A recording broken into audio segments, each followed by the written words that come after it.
अस्सलामुअलैकुम एवरीवन, कैसे हैं सारे लोग। उम्मीद करती हूँ आप लोग सब खैर खैरियत से होंगे, ठीक ठाक होंगे, मज़े में होंगे। और मेरी ब्यूटीफुल लेडीज़, आप लोग कैसी हैं? उम्मीद करती हूँ आप लोग भी ठीक ठाक होंगी। अल्हम्दुलिल्लाह मैं भी ठीक हूँ। और आज आपके साथ जो व्लॉग लेके आई हूँ उसमें थोड़ी बहुत क्लीनिंग है। ये बर्तनों की जो अलमारी थी, मेरा जो शेल्फ़ था, इसकी सफाई करनी थी और साथ में मैंने कुकिंग करनी थी। आज बनेगा पुलाव और बनेगी निहारी चिकन की, क्योंकि शाम में आने हैं मेहमान। तो मैंने सोचा आप लोगों के साथ थोड़ी थोड़ी चीज़ें शेयर करती हूँ। ये क्यूट से शूज़ हम जब छोटे थे तो इनको कहते थे कि ये बोनो के जूते हैं। तो ये बोनो के जूते नहीं हैं, ये हॉलैंड की एक पहचान, एक उनका वहाँ का जो है कहना चाहिए ट्रेडिशनल शूज़ हैं ये। और ये वहाँ की, अगर आप हॉलैंड जाते हैं तो तकरीबन हर दुकान में, सुवेनियर शॉप में ये आप लोगों को नज़र आएंगे। तो जब हम गए थे तो हम भी लेकर आए थे और ये उस वक्त के रखे हुए हैं। आज ये शेल्फ़ खुला तो उसमें से निकले तो मैंने देखे। अच्छा जी, इस शेल्फ़ की सफाई जो है वो बहुत कम होती है, और क्योंकि ये गंदा नहीं होता है। और इसमें जो हमारी जो चीज़ें रखी हैं, जो बर्तन क्रॉकरी वगैरह रखे हैं, वो भी बहुत कम यूज़ होते हैं। डेली यूज़ की चीज़ें तो ज़ाहिर है हमारी किचन में ही है। उसके अलावा इस शेल्फ़ में जो सामान है वो बहुत ही कम यूज़ होता है। तो जाहिर सी बात है वो ऐसा कोई मैसी नहीं होता, गंदा नहीं था। बस ये है कि हल्की सी डस्ट हो जाती है, जिसकी जाहिर सी बात है डस्टिंग करनी होती है। और डस्टिंग करने के बाद आप उसको, बर्तनों को दोबारा उस जगह पर रख दें। तो मुझे भी काफ़ी दिन से ये चीज़ माइंड में चुभ रही थी कि यार ये बहुत दिन हो गए यहाँ की सफाई नहीं हुई है, इस पे हाथ नहीं लगाए। तो इस दिन थोड़ा टाइम था तो मैंने कहा बस आज मैंने ये करनी है, क्योंकि मैं रोज़ यही कह रही थी कि चलो कल कर लेंगे, चलो आज कर लेंगे। और वो होता है ना कि काम टलते टलते बहुत दिन हो जाते हैं। तो बस आज सुबह जब खड़ी हुई मैंने कहा कि मैं जल्दी से पहले इसकी सफाई कर लूँ, वरना ये मेरे जहन में एक चीज़ चुभती रहेगी। तो इसकी सफाई की और वही हुआ जिसका डर नहीं था, मतलब वही हुआ जिसका मुझे अंदाज़ा था। बहुत ज़्यादा अंदर से ही गंदा नहीं था, बस हल्की सी डस्ट थी जिसको मैंने अच्छी सी डस्टिंग कर ली और दोबारा से चीज़ें वापस रख दी हैं। तो इन चीज़ों को देखना पड़ता है यकीनन। और इसके अलावा भी एक शेल्फ़ है, उसमें भी कुछ बर्तन हैं जो मैं कुछ दिनों पहले कर चुकी थी, और उसको फिर मैंने आज नहीं किया क्योंकि अभी हफ़्ता 2 हफ़्ता पहले मैंने उसकी सफाई की थी। और वो इत्तेफाक है कि मैंने कोई वीडियो वगैरह नहीं बनाई थी, बस जल्दी में जब मैं काम करती हूँ तो वो वीडियो नहीं बन पाती है। तो बस ये अब नीचे की चीज़ें कुछ रह गई थी और ऊपर का सारा सामान मैंने रख दिया था। और ये नीचे की चीज़ें मैं निकाल कर, नीचे जो है सारा सामान वो है जो बहुत ही कम यूज़ होता है, वो सबसे नीचे रखा हुआ है। और बस इनको निकाल के अब डस्टिंग होगी। और फिर ये, इसमें भी बहुत ज़्यादा देर नहीं लगा, तकरीबन आधे घंटे में जो है हमारा पूरा शेल्फ जो है वो बहुत अच्छा सा साफ़ हो गया था। ऊपर के जो ग्लासेस थे हमने उसको भी साफ़ कर लिए थे और अंदर से डस्टिंग करके चीज़ों को दोबारा रख दिया था। तो जनाब ये प्लेट मैं आपको दिखा रही हूँ, बहुत ही फेवरेट मेरी प्लेट है। उस पर इतना प्यारा काम बना हुआ है। और ये जब हम कोई अच्छी सी चीज़ डिश आउट करते हैं तो इसको यूज़ करते हैं। तो नया साल शुरू हो गया है और 2023 जो है वो आ गया है। और जिस ज़माने में, अभी पिछले हफ्ते की बात है कि जब नए साल की शुरू होने वाला था 31 दिसंबर को, 1 जनवरी को, बहुत ज़्यादा जो है लोग, हमारे जो व्हाट्सएप ग्रुप में जो हमारे होते हैं या व्हाट्सएप पे जो लोग हमारे से कनेक्ट हैं, तो उनके मैसेजेस आ रहे थे गुड विशेस के, दुआया कलमात और दुआओं वाले पोस्ट और हैप्पी न्यू ईयर, और बहुत यकीनन सभी को आती होगी। तो मुझे भी आ रही थी। अच्छा, ये ऊपर का जो शेल्फ़ है ये मैंने साफ़ नहीं किया था क्योंकि ये काफ़ी ऊपर था और मेरा हाथ यहाँ नहीं पहुँचने वाला था। तो मैंने सोचा स्टूल रख के साफ़ करूँ, फिर मैंने कहा नहीं भाई, ऐसा ना हो कि हम गिर पड़ जाएं और अलमारी भी टूटे और हम भी गिरें। और इससे बेहतर है कि ऊपर वाले शेल्फ़ को छोड़ दिया जाए, और कभी और होगा तो अपनी बेटी से फिर मैं उससे कहूँगी तो वो ऊपर की सफाई कर देगी। तो इसलिए हमने ऊपर वाली शेल्फ़ को हाथ नहीं लगाया था। आप लोग भी सोच रहे होंगे कि ये क्या, कि एक शेल्फ़ को छोड़ दिया, तो वजह हमने बता दी है कि गिरने के डर से हमने छोड़ दिया था। अच्छा, तो मैं आप लोगों को बता रही थी कि बहुत सारे जो है पोस्टिंग आ रही थी, हैप्पी न्यू ईयर और नया साल मुबारक, 2023 मुबारक और ये सब। तो इसी पोस्ट के दौरान हमारे एक जानने वाली है, मेरी एक है जानने वाली, उनकी तरफ से एक पोस्ट आई जिसको मैं देख के इतना हंसी हूँ। मैंने अपने हस्बैंड को भी दिखाई और उस पोस्ट को हम पढ़ के मुख्तलिफ़ औक़ात में बहुत हंसते रहे। पोस्ट ये थी कि साल तो बदलता रहता है, साल तो हर साल ही बदलता है, साला बदलो तो मान के दिखाएं।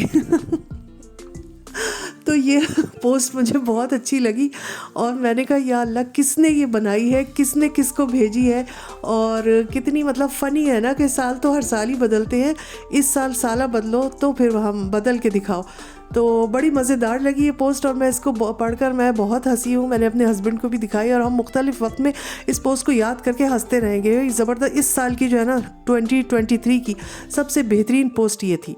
तो मैंने सोचा आप लोगों के साथ भी शेयर करती हूँ कि देखें बनाने वाले कैसी कैसी पोस्ट बनाते हैं और नए साल को लोग इस तरह से मुबारकबाद दे रहे हैं। तो उन्होंने इस तरह से नए साल की मुबारकबाद दी। मेरे ख्याल है किसी दोस्त ने अपने दोस्त के लिए बनाई होगी कि भाई तुम हर साल ही बदलता है और अब तुम साला बदल के दिखाओ तो माने, या फिर किसी ख़तरनाक सी बीवी ने अपने हस्बैंड के लिए बनाई होगी। बहरहाल आपको क्या लगता है ये पोस्ट किसने किसके लिए बनाई होगी? अगर मेरी बात सही लगती है तो कमेंट में ज़रूर बताइएगा।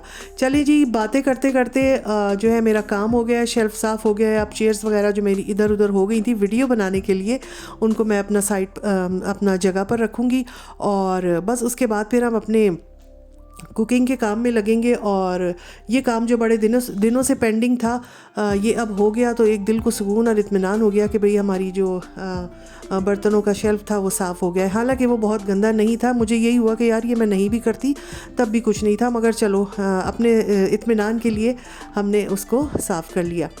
तो बस ये सब करते करते फिर दोपहर हो गई थी। मुझे शाम की तैयारी करनी थी, शाम में आने थे मेरे घर आना था मेरे भाई और भाभी को। तो मैंने सोचा कि मैं क्या बनाऊं, फिर चिकन रखी हुई थी। मैंने कहा कि चलो चिकन का पुलाव बन जाएगा और पुलाव बहुत अच्छा लगता है, शौक़ से खाया जाता है, और साथ में फिर चिकन की नहारी बन जाएगी। तो यहाँ पर मैंने यखनी जो है वो रख दी थी चिकन की, और यखनी तकरीबन तैयार थी। बस ये 5 मिनट और करके इसके बाद मैं चूल्हा वगैरह बंद कर दूंगी और उसके बाद फिर प्याज वगैरह काट के वो मसाला वगैरह वो भी भून के रख लूँगी। तो यहाँ पर प्याज भी ब्राउन हो रही है और ये मैं बना रही हूँ निहारी, और बस प्याज ब्राउन होगी फिर मैं इसमें अपना चिकन वगैरह डालूँगी, लहसुन अदरक और निहारी मसाला। और चिकन की निहारी तो वैसे भी बहुत जल्दी बन जाती है उसमें, क्योंकि गलने में भी टाइम नहीं लगता है और बहुत सिंपल और इजी जो है वो बन जाती है, सभी को आती होगी। मगर इंशाल्लाह मैं आप लोगों को घर के मसाले से किसी दिन बीफ या मटन की निहारी जो है वो बना कर बताऊँगी। बहुत बहुत अच्छी लगती है घर के मसाले से भी और बहुत ही अच्छा टेस्ट आता है। और मैं अक्सर घर में मसाला बना कर रख लेती हूँ। वैसे मेरे घर निहारी इतनी ज़्यादा नहीं बनती है, मगर मैंने मसाला बना कर रखा हुआ था जो अब ख़त्म हो गया था, और उससे बहुत ही परफेक्ट और अच्छी निहारी बनती थी। तो अब इंशाल्लाह दोबारा बनाऊंगी तो आप लोगों के साथ ज़रूर शेयर करूंगी। इस वक्त तो मैं इसमें शान का जो निहारी मसाला होता है वो यूज़ कर रही थी। अच्छा जी, निहारी तो साथ साथ हो रही है। यखनी हमारी बन चुकी है जो हमने साइड पे रखी हुई थी, और अब ये हमने भून भान कर जो है ये चिकन भी रख दिया है और ये खूब अच्छा सा मसाला वगैरह भुन गया है। बोटियाँ भी देखें कितनी अच्छी नरम नरम हो रही हैं, गल रही हैं। तो बस यहाँ पर ये तैयार होती रहेगी। मैं आप लोगों को एक बात ये बताना चाहती थी और इंशाल्लाह अपने किसी नेक्स्ट व्लॉग में और अच्छी तफसील से बताऊँगी कि जिस वक्त खाना पकाने के लिए हम किचन में जाते हैं तो हमारे पास बहुत टाइम होता है। हमारे पास इतना टाइम होता है कि बाज़ दफ़ा हम 1-1 घंटा, बाज़ दफ़ा 1.5-1.5 घंटा, और कम से कम आधा 1 घंटा तो हर औरत को ही लगता होगा कुकिंग के दौरान। उसके अलावा किचन के दूसरे काम होते हैं, कभी बर्तन धुल रहे हैं, कभी सफाई हो रही है, कभी आटा गूंद रहा है, रोटी बन रही है। मतलब मोस्टली टाइम जो है ख़वातीन का वो किचन में गुजरता है, और अगर बड़ी फैमिलीज़ हों तब तो बहुत ज़्यादा टाइम। तो ये देखें मैंने बातों बातों में ना इतना ऑयल डाल दिया था कि मैं इधर से कैमरा हाथ में पकड़े हुई थी और उधर मैंने ऑयल जो उंडेलना शुरू किया तो बहुत ऑयल हो गया था। फिर मैंने उसको खाली किया और दूसरे बर्तन में थोड़ा कम किया। तो मैं आप लोगों को बता रही थी कि हम लोग का मोस्टली जो टाइम है वो किचन में गुजरता है, बर्तन धो रहे होते हैं, हम खाना बना रहे होते हैं और अच्छा खासा टाइम लगता है। तो इस वक्त को जो है वो ज़ाया नहीं करना चाहिए। इस वक्त में हम कोई विर्द कर सकते हैं, कलमा पढ़ सकते हैं, दुरूद पाक पढ़ सकते हैं, अस्तगफार पढ़ सकते हैं। तो बाज़ दफ़ा ये होता है कि हम कहते हैं कि नहीं हम तो पढ़ते हैं और हमें मगर हमें याद ही नहीं रहता है, निकल जाता है टाइम। और अक्सर ये होता है कि हम 1-1.5 घंटा किचन में लगा के आते हैं। तो अगर हम ये सोचें कि वो 1-1.5 घंटा हमारी ज़ुबान जो है वो मुस्तकिल कलमे का विर्द कर रही है, ज़िक्रुल्लाह कर रही है, या फिर हम दुरूद शरीफ पढ़ रहे हैं, या फिर तौबा इस्तग़फ़ार कर रहे हैं तो वो कितना अच्छा हो जाए।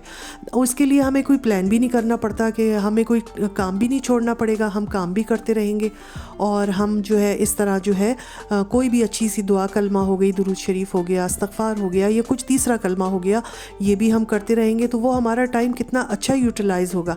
बल्कि कहते तो ये भी हैं कि खाना पकाने से पहले ख़वातीन को चाहिए कि हाथ धो के और बहुत अच्छे दिल से, खुलूस से, प्यार से, मोहब्बत से खाना बनाएं, क्योंकि उनके हाथों का, उनके मिजाज का जो असर है वो खानों पर भी आ जाता है। अब मुझे नहीं पता ये बात किस हद तक दुरुस्त है या नहीं है, मगर बहरहाल ये तो ज़रूर कहा जाता है कि अपने खाली वक्त को जो है वो हम किस तरह जो है वो अच्छे उसमें सर्व कर सकते हैं, और इससे बेहतरीन मेरा ख़्याल है कोई चीज़ नहीं हो सकती कि हम अल्लाह का ज़िक्र कर लें।